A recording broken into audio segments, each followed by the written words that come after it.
You know the rule? What's the rule? No parking on the dance floor. Might write you a ticket. They have to give you a ticket. When you're playing in the same arena as major sports leagues, it's not always about outspending the giants. It's about outsmarting them. Today's guest built a career doing exactly just that.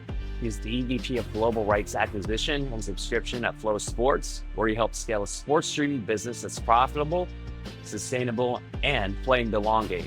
40,000 live events, 23 million viewers and counting. And honestly, the mindset goes way back to a kid in Washington State who once tried to invent a pulley system just so he wouldn't have to carry firewood. Phil Wendler is here, and yes, we got questions. Kirby got raps, got a podcast, facts with the flame, flashing the stats on my own Substack, the passion ain't matched this game. Thanks for joining the pod, Phil Wendler, EVP of Global Rights Acquisition and Subscription. Thanks for How you having doing? me, Kirby. Of Good course, to see you again, brother. Good to see you. So I want to start us off with a little video, if that's all right. Kind of tee up the conversation. All right, let's go. You have no choice. We're doing it. Here we go. I believe it has been about 4.5 minutes right now. Here on third down, play action to Kelly's got it set up. Up over the top for Wendler, end zone touchdown. Oh, you run it, and you set up play action. Wendler came free at the goal line. His first touchdown catch of the year, and Princeton is now up 9-0. Hell yeah. So can you walk us through that moment? Oh, man. I got my 25th reunion coming up this year. So that moment was a long time ago. It's a little bit of a blur, but man, it was good times being out there on the gridiron. You know, I grew up out in the Northwest, outside Seattle, and obviously was big into sports, played football, baseball, basketball. You know, we just wanted a chance to play and somehow ended up in the Ivy Leagues thanks to my high school football coach really pushing me to pursue some of those schools.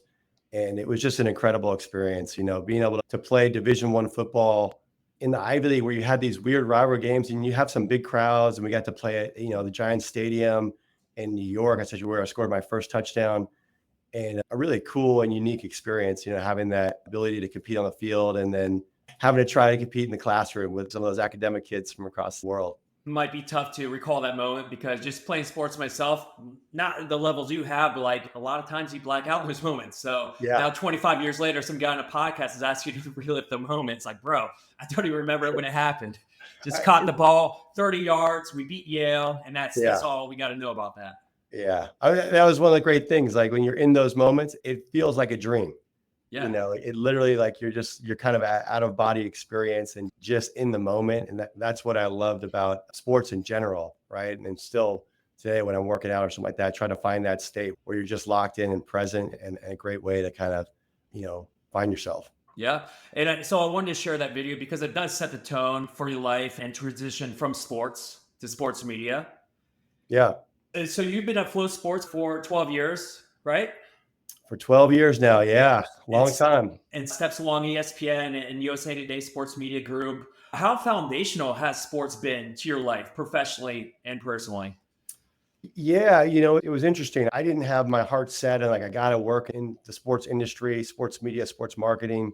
You know, I had interviewed, I was an economic major in college, was interviewing with some banks, some Wall Street companies. I just wasn't excited about going that path and had some alumni relationships in the Princeton area. A gentleman, Rick Giles, had started a company called the Gazelle Group there. And one of his first employees I became close with, he was also a former Princeton receiver. They just kind of took me in, gave me a chance to try it out. And obviously a different pay scale than my brothers and peers going to Wall Street. It was just a fascinating business experience. And I got to do so many different things on a daily basis to make, this was doing a lot of multi-team events back in the day. We were actually agents for coaches doing some consulting projects, and you just got to wear all these different hats and really build things in short amounts of time that took a lot of work. And it was just fun. And I liked the sort of the building. I liked the business aspect of it. And I liked the sort of creative challenges that you faced on a daily basis. I've heard you've been drawing up plays since you were a kid.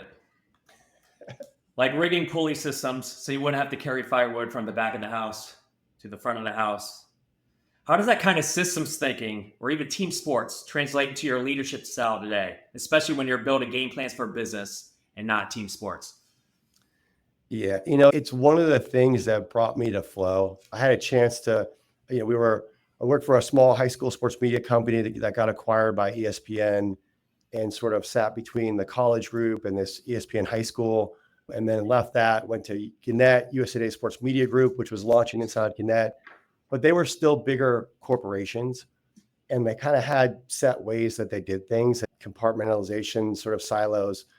And it was a great learning experience to kind of see how they did things at this sort of greater scale.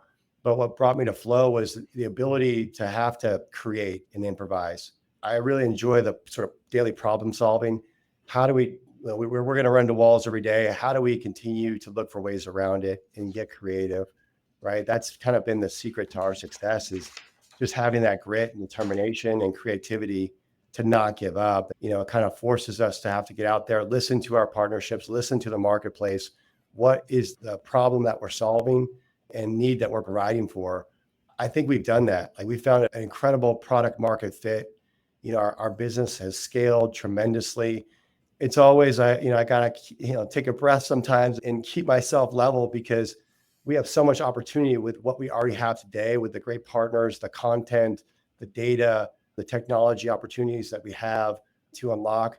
But there's so much more for tomorrow. So part of it's like, hey, how do we go faster here? But hey, how do we also appreciate kind of what we've accomplished and how far we've come over the last, I've been here a little over a decade, but the company's been around almost 2 decades now. Yeah. So 20th year anniversary coming up. And we're talking like 40,000 live events last year, 23 million viewers, doubling revenue and hitting sustained profitability, which deserves congrats. And to your point, and for myself personally, like, when you're just so in the I guess, pun intended, flow of things, I'm always looking for the next thing to tackle, whatever that is, or the next wall I'm going to hit into. How are we going to overcome that? Or how do we make sure we don't hit that wall? But taking time to appreciate those wins today and appreciate every day, and that gratitude, it's definitely something that we all can take away and inspire to be better at. Yeah. Yeah. And it's hard. I mean, you see it, even the biggest players in the land, when it comes to streaming, stuff's going to go wrong. Yeah. And it's like, hey, how do you deal with that moment? And how do you can use it and scramble and backpedal, or you can use it to build trust and just kind of hit it head on. We're not in it alone. It affects a lot of people when we have an outage or something like that. And it's just like, how do we respond and get better and learn from that opportunity and keep pushing forward? And that's something that Flow has always done really well. When times are tough, we rally. And it's just, we've learned a lot over the years, and we get tens of thousands of reps a year per game. And sometimes one event for us is 8 days in Fargo, North Dakota with USA Wrestling, doing 7,000 individual wrestling matches, right? Yeah. That would be one event. And so scale of our business is crazy, but I think the success is just as awesome. So what's the key in building a sports streaming business that actually works in 2025, especially with the Series D investment from Dream Sports coming in? It's funny. I saw you had a post yesterday about Netflix. It's what you hit on there. It's building a sustainable business that works. And this is something that we've always been adamant about, is, our model is our model because it works, right? And it has worked. We're profitable, doing multi-sport streaming, produce over 2,000 hour events. We're doing all this content. We're going deeper and deeper in how we bring the data to life for consumers, for teams, for athletes. But we want to do it in a way that is scalable and has a great business model to power it, right? And so, because when we do that, we get to invest more and more in everything that we do. And that's how we're going to grow our sports. And if we can grow our sports, then we grow our value, right? And so we're kind of locked in and aligned with our partners and with the communities. And when we get that level of engagement on the other side, we can do some great things. Okay, so Executive Vice President of Global Rights and Acquisition and Subscription. It's a hell of a title. What exactly does the day-to-day look like for Phil? It's a good question. It's always exciting. When you got over 500 rights partners plus athletes, we're doing our own and operated events. We actually have a big event tonight, and Who's Number 127 here in Round Rock, Texas, which is, the top jiu-jitsu athletes in the world going in submission grappling matches. That we created the event. We sign the athletes, we produce the event, we sell the tickets, we do everything there. So I'll be headed up there right after this. But, the day-to-day is crazy. There's a lot of excitement. Sometimes there's fires. Sometimes there's new opportunities, right? But ultimately, my job is to look at our live programming, whether we're creating it or whether we're licensing it, or we're going to go out and buy a company to attain it, figure out how to make that done, and figure out and ensure that the business terms of that deal are going to work for our business and our model. Just wanted to talk more about the man behind the scenes. Phil, you've been described as a combination of Barney Stinson and Zach Morris, which is high praise if we're talking charm. That's got to come from Wallace. Confidence, and always knowing how to land the moment. At Princeton, you were described as having great hands, exceptional toughness, and no fear of catching the ball in traffic. And whether it's getting a half dozen dudes into One Oak in New York City or closing major sports rights deals, you've constantly demonstrated the ability to always be in the zone. Phil, what does the zone mean to you? You just always seem to attack it and crush it. Oh, thank you. I'm still stuck on the Barney Stinson zone wall. Barney Stinson is legendary, so I appreciate that. But man, it's I don't know. I mean, I think that it's been a fun experience, as we were talking about before, just through my career. Being in sports has been such a unique pathway, and there's just so much that's wide open in sports. It's evolved so much, especially in the worlds that we live in. That's one of the things that has always excited me, whether it's, social life or work. It's how do you see the opportunity in things, right? And hey, doors are going to close in your face, but there's always a lot more open. And that was one of the amazing things I think about moving to New York City, right? When I first moved there, I was actually working still in Princeton, New Jersey, and did the reverse commute, scramble to the subway, to the train, had my car down to Princeton Junction, and then drive to the office from there. But it was an amazing experience. Didn't sleep for 2 years, but it just kind of opens up the world, and it kind of helps you see that there are all these different opportunities, and you have the choice of how you want to approach them. A lot of times, long-time New Yorker, you do it too much, you get a little tired, burned out, and you're not your best self, and things aren't going to work out, right? So how do you save yourself for those moments and make sure that you have put yourself in a position to rise to the occasions when they materialize? Yeah, right on. Former New Yorker to former New Yorker, what's the number one food item you miss since moving from the city? Man, the food was awesome. Mine's got to be Hal Carts, number one, without a doubt. I was a fan, but I hit the Halal guys one night at like 4 a.m, and I woke up the next day, and it felt like an alien was going to jump out of my stomach, and I've never been able to go back. That might be more danger zone than actually being in the zone. Exactly. But I always love the breakfast. Going in and getting a great breakfast sandwich, Egg and egg cheese, maybe a bagel, hit up Lenny's, go get a walk in the park, walk off that Friday night or whatever it was. But I love the morning time in New York. If we think about your Halloween past, which character do you find yourself channeling more? Would it be Randy Macho Man Savage? Or would it be Ashley Schaefer from Eastbound and Down? Oh, the Macho Man has come back to haunt me a couple of times recently. So, a couple of times. All right. Yeah, you don't have the full group of picture. That was I have it. I got Ultimate Warrior, and there's a few other. Yeah. The group, the ensemble, the cast that we put together that year was, I think, outstanding. And so definitely the Macho Man. Ashley Schaefer was cool. Only a few people got that one, especially if I was away from Kenny Powers. It was a good time, but definitely Macho Man. All right, Macho Man. Oh yeah, I went to Burgess Barber Beefcake, so we're kind of like similar spirit animals in a way. Nice. I want to talk about licensing because it's kind of foreign territory to me. You mentioned deciding what you create versus license. And so what does it actually mean to acquire rights to a sport or an event? And what are you buying and building with it? Yeah, the basic premise is we want to go out and have the rights to distribute on our platform, typically exclusive. At least that's what we're seeking, right? And a lot of times globally exclusive. So we're streaming across the world, but we're going to go out and take a league, an event, a governing body, and try to buy all the content that we think is valuable that we can monetize, typically behind the paywall. That's our core business model, right? We're selling to subscribers, but we do have advertising on top of that, right? And we are more and more, we're pushing our exclusive content or non-exclusive content beyond the paywall, right? We're leveraging, YouTube, which just because we know that's where you're going to, the maximum audience is. We're working with traditional linear partners to push out key moments, right? We may have, like we started a race series with Kyle Larson called High Limit Racing. We have about 60 nights of racing a year, right? Depending on rainouts. So that's a lot of racing. We don't need every single event behind the paywall, right? So we're going to push out some of these races, hoping to announce a linear partnership coming up soon there. But we're also using social and just other vehicles where we can get distribution and try to capture more fans and bring them into this experience. Do you find YouTube's good for awareness and ideally bringing people back into the subscription product? Is that the goal there? Exactly. Yeah. Give them a taste. What we do is very specific. So we're not here trying to make, casual fans who don't know our sports come in and pay, a subscription to watch jiu-jitsu. But there's a lot of people who do jiu-jitsu that maybe haven't quite become a fan of the sport yet.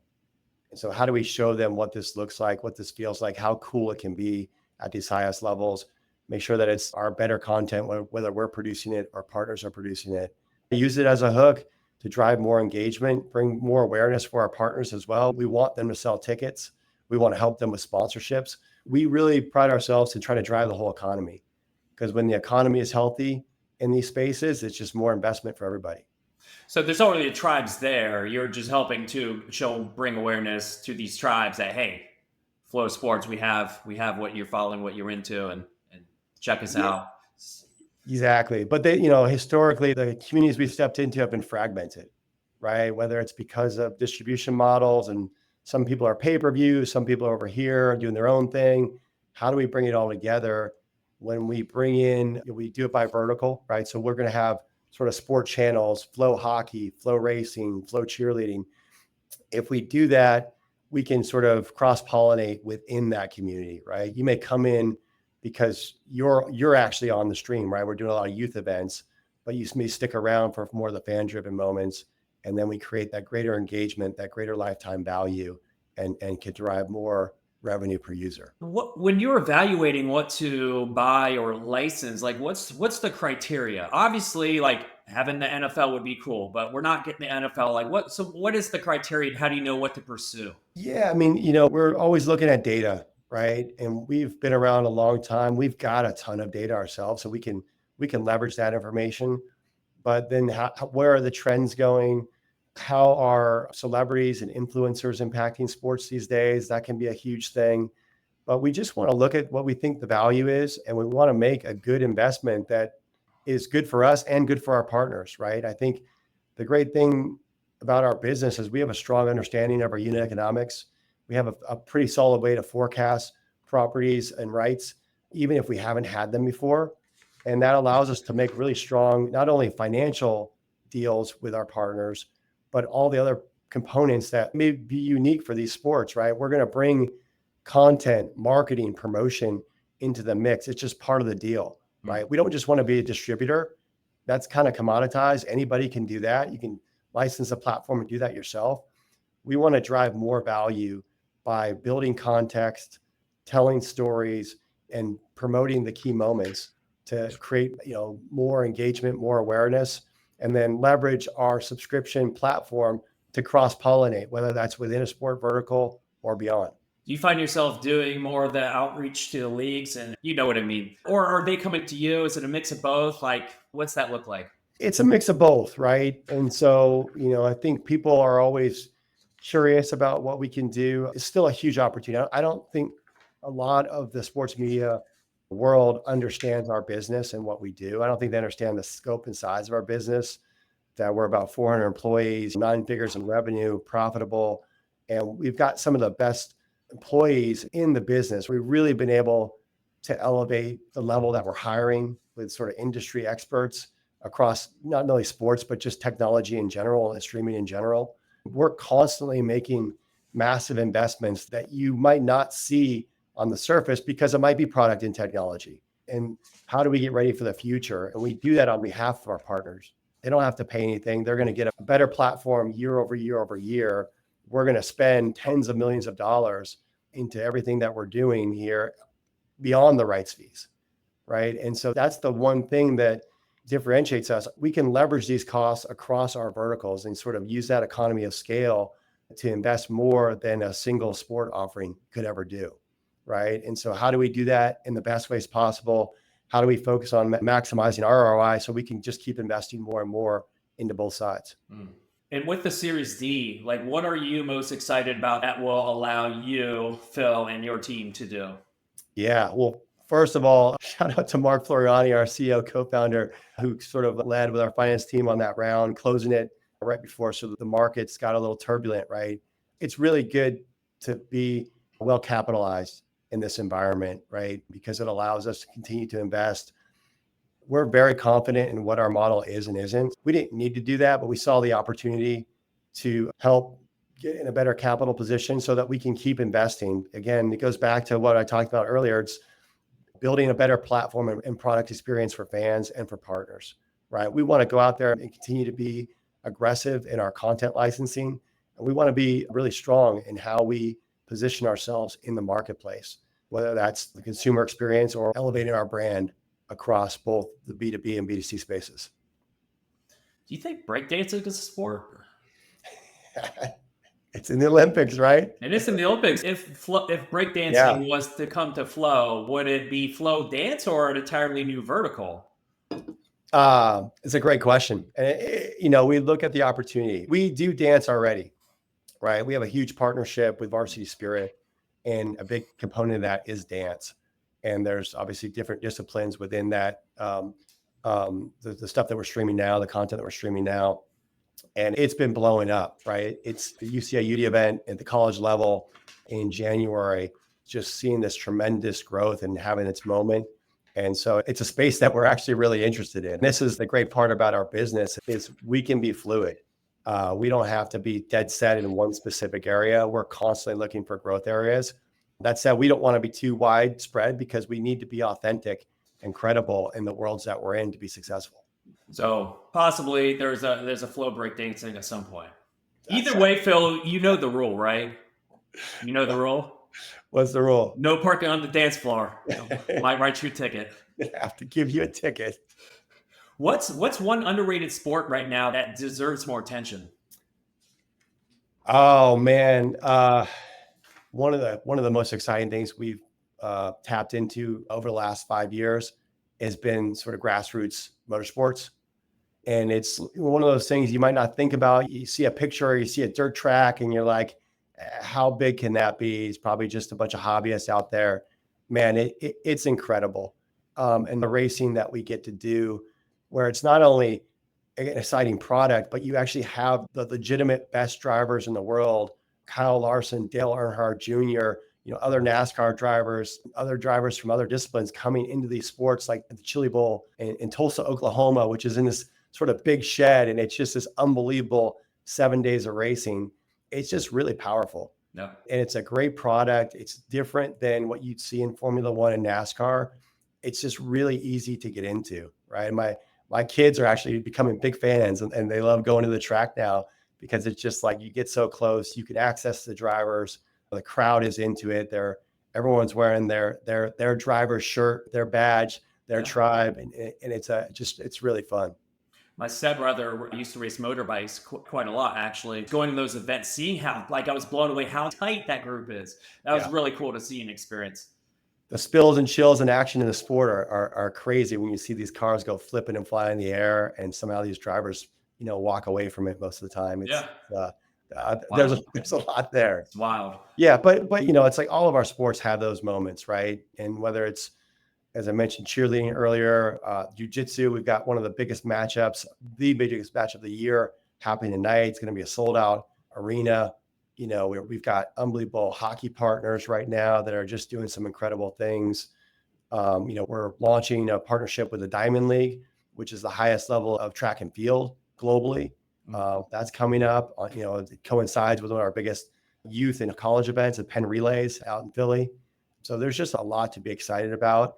And, it's one of the big things about our business. We're not going after the NFL, right? We're not in that tier one space. Those guys are fine. They got lots of people chomping at the bit to invest and try to elevate those worlds. They don't need our help. We see all these other worlds, which are many, right? Dozens of worlds that are still out there that need a media partner, not a distribution partner, but a media partner, a marketing partner that can come in and help invest and unlock the value and have that sustainability and drive sort of that consistent growth and economy across the spaces. Football is an amazing sport. Obviously, I love football, played football, big Seahawks fan still, love going to games, but it wasn't always the best sport on the planet, right? It was made that way through investment over time, through technology, through storytelling, and it continues to receive majority of that investment, right? What we want to do is bring that to all these other worlds because they can be just as big. And a lot of them have millions of participants, millions of fans that don't have a media brand to call their own. And that's what we want to be. It's hard. You got to be authentic. You got to invest a lot. You can't just distribute the content. You got to be more than that. That's always the challenging part because it's easy to get over your skis.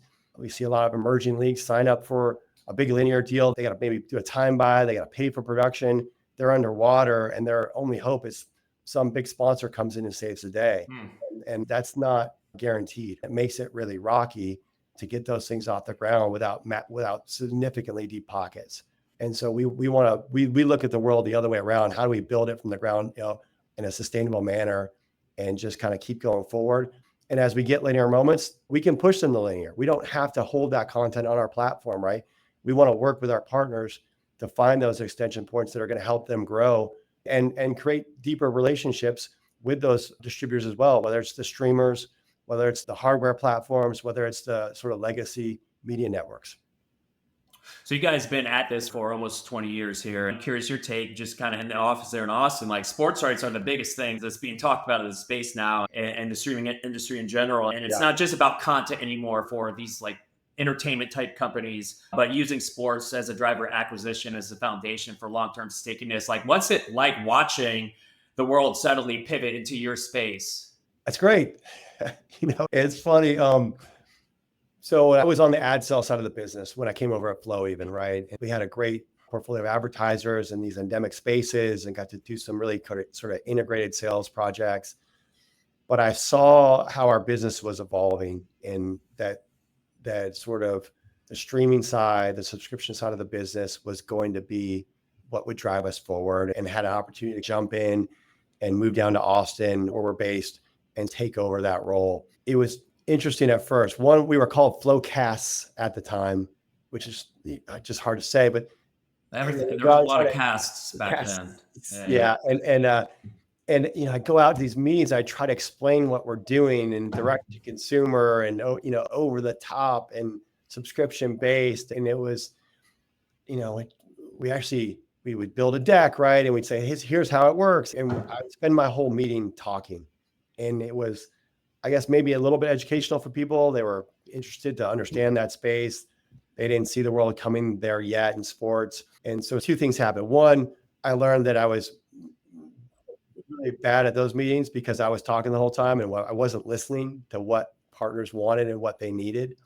But two, it was like, that a lot of these brands just weren't ready. They didn't quite believe that the world was going to come this way. Trying to convince them otherwise probably wasn't worth the time versus finding those early adopters and opportunities that were just an organic fit for what we're doing. And so we ended up with these partners that were ready and these spaces that were ready for it. And we're able to prove our business model and kind of keep learning and turning. But, as ESPN Plus launched, as some of these other people came to market, it just validated what we were doing, right? And the amazing part is we have not changed our business model at all, right? It's still monthly annual pricing, pretty similar to even to where we started. And the whole world has just kind of grown into what we're doing.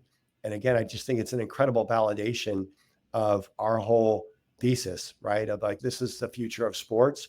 And this is probably the most powerful model in sports as far as sustainability and providing the opportunity to do more than just distribution. You mentioned you're from outside of Seattle, right? Or about exactly? I grew up, it was technically called Kent, but it's a Covington area. Okay. It's like right off of Highway 18, if you know where that is. Okay. Well, I do. Okay. I somewhat know Seattle, but you mentioned Kent. Macklemore, famous rappers, and I also am a rapper myself from Kent, Washington. So you know the song "Thrift Shop" he has, right? Poppin' tags. For sure. Is it is it true that the song was inspired by legendary thrift hauls? And why is everyone talking to me about Red Dragon? Like, what are they? What are we talking about here? I don't know where you get your information from, Kirby. I don't Okay, all right. No, definitely that song resonated with me when it came out. We'll put it that way. I mean, it's a good one. I had a stapler at Value Village in Kent, Washington. So are you familiar with the trade show NAB? Yeah. So we just had NAB, but it was years ago. He like almost ran into me one day on the Vegas Strip. I think he was performing at some after party at NAB, and I'm like, who the hell is that? Like, it's like, yo, and I was like, oh shit, that's Macklemore. Like awesome. walking like a man on a mission. All right. What I love about having my podcast is my podcast, my rules. We already started talking about food, but like I always have to include food. What's your all-time favorite food, comfort meal, last bite, go-to dish? Man, I'm going to whatever the best steakhouse is in the town, getting a big old bone-in ribeye, all the tasty sides that I can get. That would be definitely my go-to meal. All right. And meat. So Austin, you're in a great spot for meat. Yeah. Like, what's your favorite barbecue spot? Oh man, so barbecue. If you're coming to Austin, we gotta do some Terry Blacks. Terry Blacks is always a go-to, and it's nice because it's still open for dinner, right? You don't have to wait in line at lunch. But I'd also mix it up a little bit. We got an unbelievable spot over in my neighborhood called KG Barbecue. It's an Egyptian style barbecue, a little bit different. Man, their lamb chops are just unbelievable. So I dream about them sometimes. All right. I was speaking of NAB, I had to lay over in Austin. I hit up my only barbecue option in my terminal, Salt Lake, which is a good spot. I was at the one in Driftwood many years ago. Yeah. Good sauce. Good sausage. Yeah, definitely. All right. This is the Would You Rather. Are you ready? Ready. All right. Would you rather be a sexy enchilada or a mysterious slow-cooked brisket that nobody talks about, but everybody at the table remembers? I'm more of the brisket guy. I like the idea of the sexy enchilada, but that's just not me. Can we get the recipe for Phil burgers already? It's a lot of love. All right. A lot of work and a lot of love, and then in the right crowd. That makes all the difference. You got to cook it. You got to cook it at elevation, at least 36 floors up. There you go. Altitude matters. I have a firm belief that everybody should know their baseball walk-up song. It's your personal anthem. The moment you step to the plate and let the world know who you are. Yeah. And before you were snagging touchdowns at Princeton, you were out there on the diamond, ripping doubles for the Matson Mustangs, turning 2 for the Kentwood Conquerors. So, Phil, what's your walk-up song? Man, I've been going through this. My son is playing coach pitch right now. And, I was really excited to get into the walk-up songs with him. And he's like, I don't want a walk-up song. I'm like, my mind was just you need a walk-up song. This is like the most important part of your experience right now. And but you have a lot of flashbacks, and it's hard because there's so many options and so many great songs. Man, I probably would go something a little hard rock and roll angle, maybe some AC/DC. Tom Petty's got some great sort of openers, something in that genre. All right, just to get me hyped up. In high school, I can tell you this: I was more of a Beastie Boys fan. And so I think I used to, like, in my head, like, actually sing some lyrics to myself as I was walking up to calm myself down. So you're known to rock a costume or two. Like, how impactful was the Sabotage video to this? It was just like the moment that inspired a lot. It's funny, awkward sort of teenager, 16-year-old, goofy, gangly white kid. We're at a basketball tournament in San Diego over the holidays. And so pretty high level basketball tournament. And there's all these teams there, called the Surf and Slam. I think we played against Nate Walton's team, actually, who actually ended up going to college with him. So we're down there, all these tournaments, guys and girls, and they actually have a dance. And so we're like, okay, we're going to go check out this dance. But, 16 years old, not a prolific dancer at the time. And we get out there and kind of on the edges, just kind of huddling to ourselves, whatever. One of my teammates actually brought a suitcase full of wigs, and he started handing them out, and it became the most like liberating device. You put it on, you could kind of be someone else and let yourself go. And we all had the best time. But it was about the time I think the Sabotage video came out, which is why he brought them. And it just kind of led to this awesome experience. They're sharing the wigs with all these other players across the country, making friends, and it was just a really cool moment down in San Diego. That's awesome. And this wouldn't be the last time that you had basketball in a wig and same outfit, right? Definitely not. That was one of the original Funky Brunch picks, I believe. Funky Brunch. I don't have a Funky Brunch picture, unfortunately, but I do have this one. That's actually me, by the way. That's actually me. All right, so we hit Tigers, Princeton Tigers. We have Bears.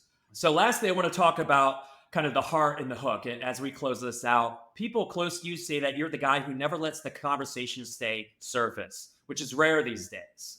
You'll sit someone down and ask the real stuff. How's your heart? And it's not performative. You don't ask to check a box. You ask because you actually want to know. You've got this lion-hearted energy, protective, present, and strong when it counts. So I'm asking you now, as we close out the show, maybe a little like those late nights when the music winds down, the lights get low, and that one particular song starts playing. Perhaps it's a time to ask what we've been waiting for. In the words of Foreigner, Phil, I want to know what love is. Oh, man. And specifically, what gets you excited to wake up every day? What are you building toward or fighting for that still gets you fired up after all these years? Oh, man. That one, it's a great picture. That was actually my 40th, and it happened to be Foreigner's 40th tour here in Austin.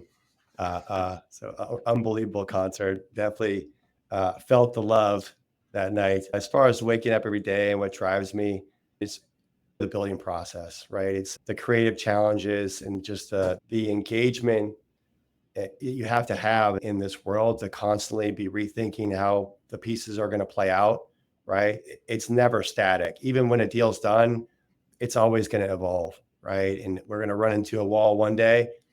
The next day, it might be wide open for whatever reason. It's just constantly understanding what is the most important thing, what you need to do, and being ready for those opportunities. So it's fun for me to be in the discussions that I'm in at the professional level. And then on the personal level, I've got a great sort of family situation here in Austin. My wife and I moved down here. We were actually still dating at the time and got married. We ended up getting pregnant our wedding weekend effectively. And now I have two young kids at 7 and 5. And so it's a great time to be around them, experience the world through their eyes and kind of help them, challenge them and get them out there to do as much as possible. And then obviously the great community and friends that we have here at Austin. It's just it's a good situation. So there's a lot to be thankful for, and the opportunity is there. And so it's just what am I going to make of it is what it comes down to. I heard the DJ at your wedding actually forgot to put on I Want to Know What Love Is. Is that true? We got it in at the end though, but yes. All right. Nice. And I love full accountability. I heard the DJ took no accountability, just blamed Sergio for the whole thing. So what are you going to do? Phil, I want to thank you for joining. It's been good. It's been real. Do you want to just send us off with any final words? Yeah, appreciate the time. The biggest thing, for having me, I appreciate this. We need to get out there. We need to tell the sort of story of Flo and kind of what we're doing. And so these opportunities are really valuable for us. So Kirby, I appreciate you make some time. Always good to connect. We got to get you into Austin, get you some barbecue here in the office and have you meet some folks. But I'm just really excited about what we're doing and the level that we're able to do stuff at these days, whether it's the level of production, how we're thinking about distribution, how we're thinking about the consumer experience and what's going to come out here over the next few months and years on the FloSports platform. There's just so much to be excited about. And I think that we we've got to do a better job at educating the marketplace on what we're doing and what we can do, because I think it's a little bit of a kept secret that shouldn't be, and we got to get out there and spread the word. So again, thank you for the time. Always great to catch up. Happy to be the platform that gets the word out. Awesome. Thanks, Kirby.